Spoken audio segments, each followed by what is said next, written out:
La situation de notre commune, elle est aussi celle du pays. Ce n'est pas parce que vous avez l'impression que ça se passe bien. Ça ne se passe pas aussi bien que ça. Nous, sur les 2 dernières années, on a dû faire face, comme tout le monde, à des hausses invraisemblables. Électricité, plus 155%. Comment on fait dans le budget? Le gaz, plus 54%. Les carburants, plus 22%. L'alimentation pour les écoles, 42%. Pourtant, on a fait subir aux parents qu'une hausse de 3%. Et comment on fait quand on a 42% d'un côté et qu'on met qu'une hausse de 3%? Donc il faut bien trouver les recettes, les ressources pour financer tout ça, sans que vous ayez le sentiment qu'on vous prend à la gorge. Voilà. Donc il faut faire face à ça. Et puis après, il y a l'État. Alors l'État, on pourrait trouver que c'est redondant, etc., et qu'on est des victimaires, qu'on se plaint, mais tout de même. L'État doit nous donner de l'argent pour les tâches que nous faisons à sa place. C'est constitutionnel. Ça s'appelle la dotation globale de fonctionnement, la DGF dans notre jargon. Il y a 10 ans, mon prédécesseur touchait 2 200 000 euros. Cette année, 10 ans plus tard, nous avons touché 359 000 euros. La période Hollande a été la pire. Emmanuel Macron a dit avec moi, ça ne diminue plus. Et même des communes, il paraît, sont gagnantes depuis... on n'est pas dans le coup, hein, c'est dommage. Hein. Nous, on a pris encore 300 000 euros quand même depuis le début du quinquennat, enfin, renouvelé. Hein. Et donc, c'est vrai que l'autre, il nous a tout pris. Il y a des communes qui ont 0, comme Saint-Paul-de-Vence. Et à Biot, ils doivent même payer à l'État ce que l'État devrait leur donner pour le faire. Quand je dis le mot raquette, les gens disent quand même, vous exagérez. Non, comment ça s'appelle? Et vous, vous attendez les prestations, les services. Depuis lors, l'État nous a collé toutes les cartes d'identité et les passeports quand même. Alors, ce n'est pas nous qui les fabriquons, heureusement. Hein. Le rendez-vous, et puis revenir, etc. C'est pour nous. Il a fallu le faire, l'intégrer. Avant, on allait à la préfecture. Tout le monde l'a oublié. La préfecture, c'est bon. Il faut juste attendre la fabrication à Toulon. Alors là, faute de moyens ou pas. Les prélèvements, on en a parlé tout à l'heure. L'État nous reproche de ne pas avoir assez de logements. Ça vous paraît incroyable, hein, vu toutes les grues et les bâtiments qui s'élèvent et d'autres qui vont venir. Ben oui, ce n'est pas assez pour l'État. La loi Solidarité Renouvellement Urbain, ça s'appelle. Une loi communiste, enfin, pardon, socialiste, puisque c'était Lionel Jospin, le Premier ministre, avec son ministre, M. Guessot, qui lui était bien communiste, ont imaginé cette loi. J'ai vu qu'Anthony Boré à Nice a parlé de loi scélérate. Moi, je le dis depuis longtemps. Donc, je suis heureux de voir que, même de l'autre côté du Var, on peut me copier aussi, hein, sur mes expressions qui étaient jugées scandaleuses à une époque. Oui, c'est une loi scélérate, bien sûr, puisqu'elle est faite pour ne jamais tenir l'objectif. Puisque chaque fois qu'on fait du logement social, il faudrait faire que du 100% social et jamais de donner de permis privé. Sinon, votre quota recule à chaque fois. Et les bailleurs sociaux vendent leurs logements sociaux. Les résidences Les Espéresses, il y avait 217 logements sociaux, il n'y en a plus que 30. Mais les 180 qui sont partis, ils nous sont défalqués de notre quota de logements sociaux. Donc il faut construire pour rattraper les 180 qui existaient il y a 40 ans. Et personne ne trouve ça anormal. Donc quand on dit que c'est une loi scélérate, oui. Évidemment, pour les médias, nous sommes des mauvais élèves, en plus, parce qu'on a des jugements sur nous, en plus. Hein, ceux qui font que du commentaire peuvent juger de ce qu'ils ne connaissent pas. C'est bien. Moi, je récuse ce terme, je le trouve infamant. Non, on n'est ni bon ni mauvais élève, on fait ce que l'on peut, comme on peut.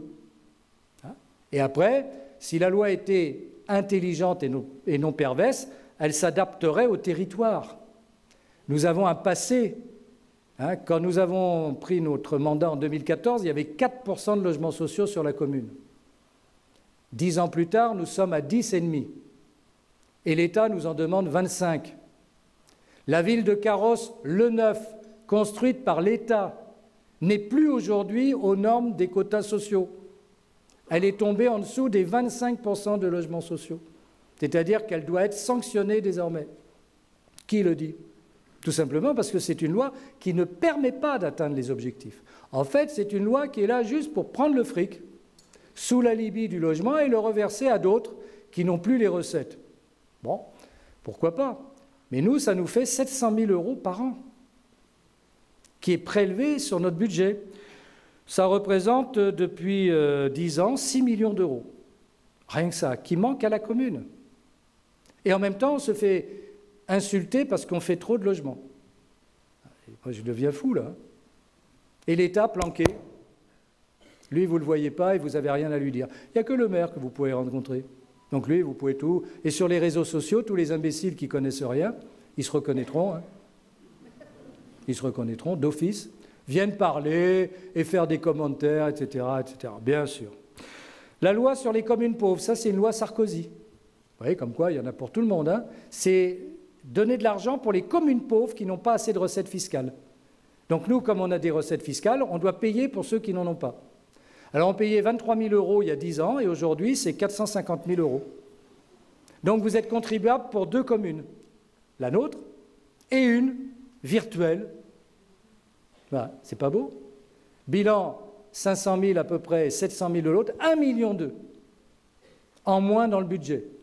Pendant que l'État nous enlève de 2,2 millions à 350 000. Et nous faisons des budgets en équilibre. Je pense que les maires sont plus compétents pour aller à Bercy que d'autres, puisque les autres font du déficit.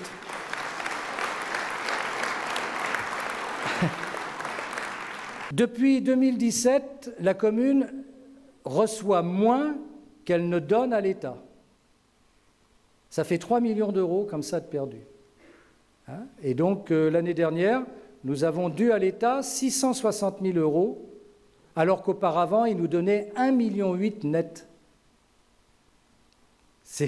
Voilà, c'est des chiffres pénibles.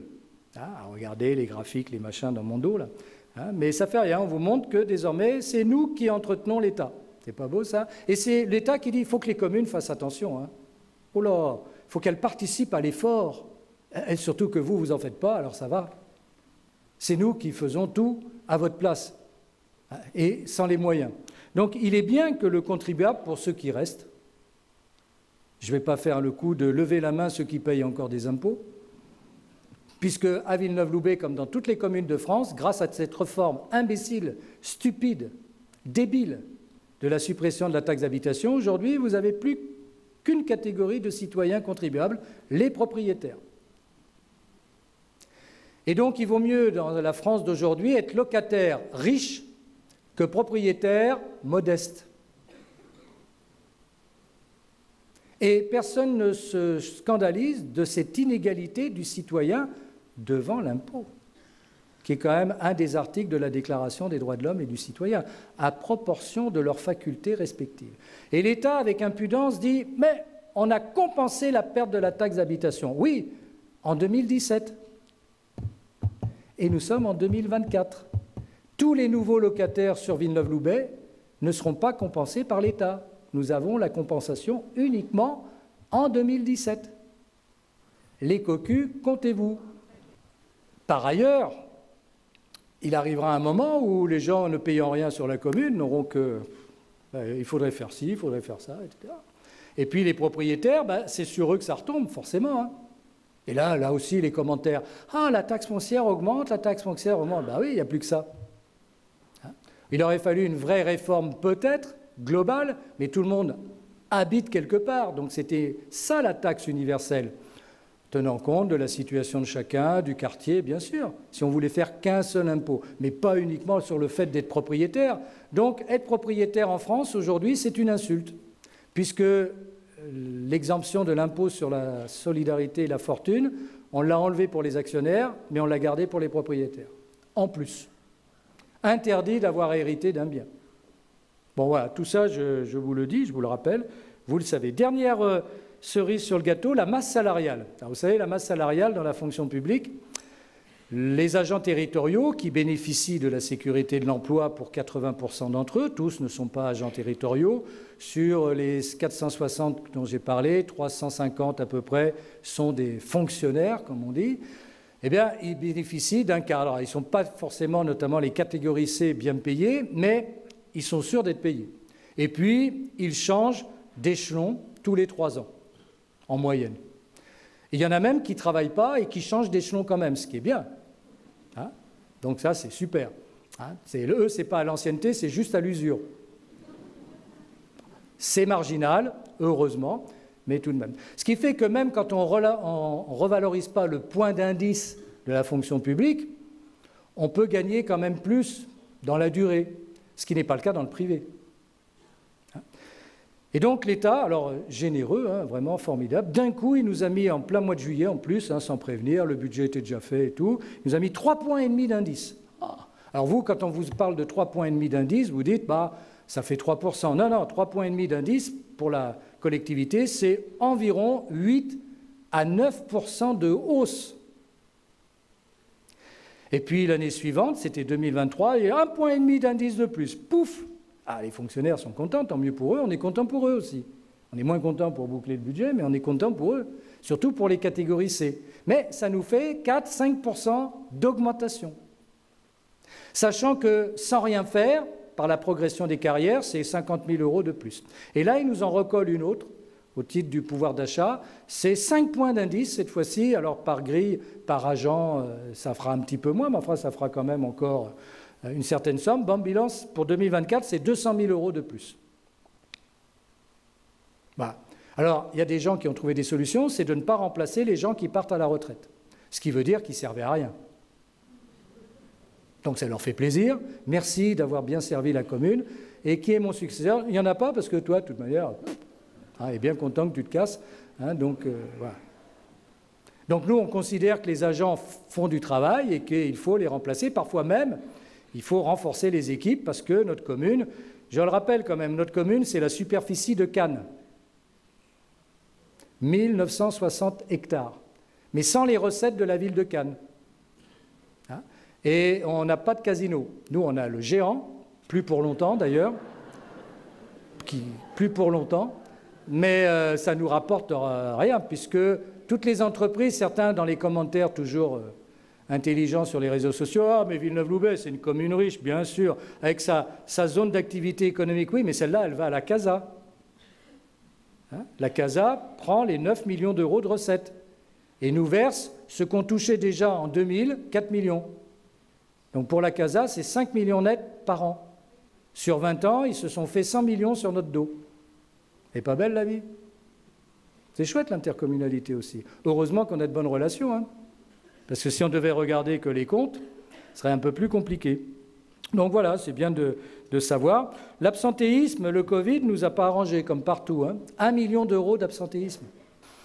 Donc on a été amené à responsabiliser un peu tout le monde et leur rappeler que ça ne va peut-être pas tout à fait le faire comme ça. Donc on a pris des mesures un peu plus restrictives et qu'il faut un petit peu réagir. Tant mieux, c'est une bonne nouvelle.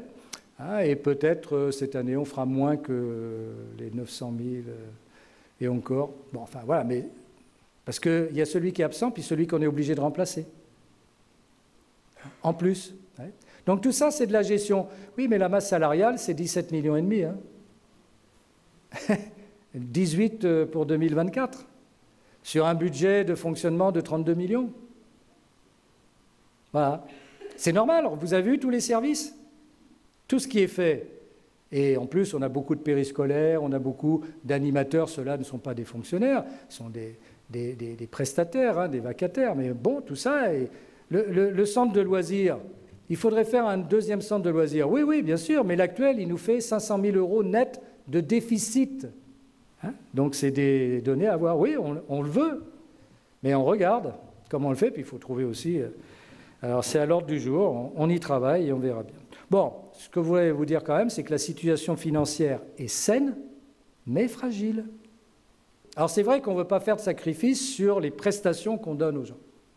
Hein? Le centre près du collège à Dosper, il y a 5 médiateurs, c'est la paix du collège et des abords du collège.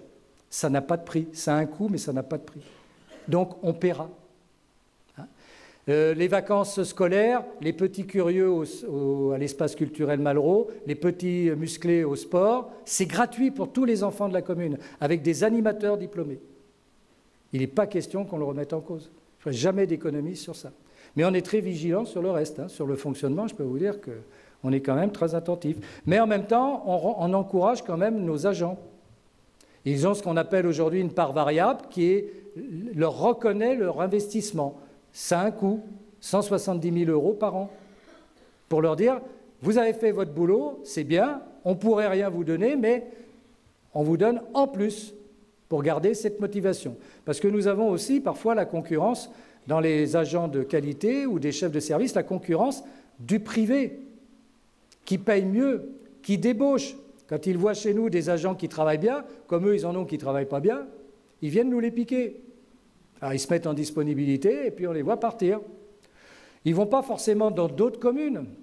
On a très peu de ce transfert, mais c'est surtout le débauchage du privé. Donc, il faut aussi permettre d'avoir des rétributions en concordance. Donc, la masse salariale, c'est, je l'ai dit, un problème. On va continuer, on va voir comment on arrive à gérer tout ça. Alors, 2 indications pour vous. La dette de la commune, elle est basse. Tant pis. Tant pis, parce qu'à quoi ça sert d'avoir une dette qui est basse? Regardez, il y a des communes voisines, ils ont une dette explosée et tout le monde est content quand même. Donc, ce qui leur permet de faire plein de choses et de se dire, c'est les suivants qui paieront la dette après. Moi, j'ai appris en économie que la dette d'aujourd'hui, c'est l'impôt de demain. Apparemment, ça a été oublié. Donc, on fait en sorte d'être vigilants. Donc, vous voyez où on était en 2013. Et puis, vous voyez où on en est aujourd'hui. Une dette à moins de 13 millions d'euros pour notre commune. Bon, 770 € par habitant, c'est ridicule, quoi. Alors, une dette zéro, c'est aussi stupide, hein. Surtout quand les taux étaient bas. Ça ne sert à rien. Il faut investir pour l'avenir. Donc là, les taux se sont un peu relevés, mais on est quand même, compte tenu de tous nos équipements et des investissements que nous faisons sur la commune, et vous allez voir la liste, on est tenu de faire de la dette de manière raisonnée, mais qui nous laisse une sacrée marge. Tant mieux. La fiscalité, vous avez subi en 2023 une hausse globale moyenne de 9%, dont 7% étaient dus à l'État, qui a dit non, c'est les communes. C'est culotté quand même. Le président en personne qui dit non, mais ce n'est pas l'État, c'est les communes. Ah, oui. Toi, tu as revalorisé de 7%, même si on rajoute, c'est d'abord les 7% qui viennent. Ça correspondait à l'inflation, certes. Donc la fiscalité, pour mémoire quand même, sur la taxe d'habitation qui n'est plus que sur les résidences secondaires, elle reste basse, puisqu'elle est à 12,63, la moyenne départementale c'est 25. Donc on n'a pas trop de scrupules de la relever. Et puis le foncier bâti, pour ceux qui sont encore contributaires, c'est 26,96, la moyenne départementale c'est 31. Donc voilà, en sachant que la somme globale n'a rien à voir avec celle d'un certain nombre de communes voisines. Il vous suffit de comparer avec des amis d'ailleurs, vous verrez. Bon, on fait en sorte de ne pas charger la mule ni d'un côté ni de l'autre. Mais on ne viendra pas faire la démagogie avec nous. Il n'y a pas d'augmentation. Mais si, il y a de l'augmentation, puisque cette année, l'État a revalorisé les bases de 3,86%. Et nous, c'est de savoir si on reste à 4 ou si on va au-delà.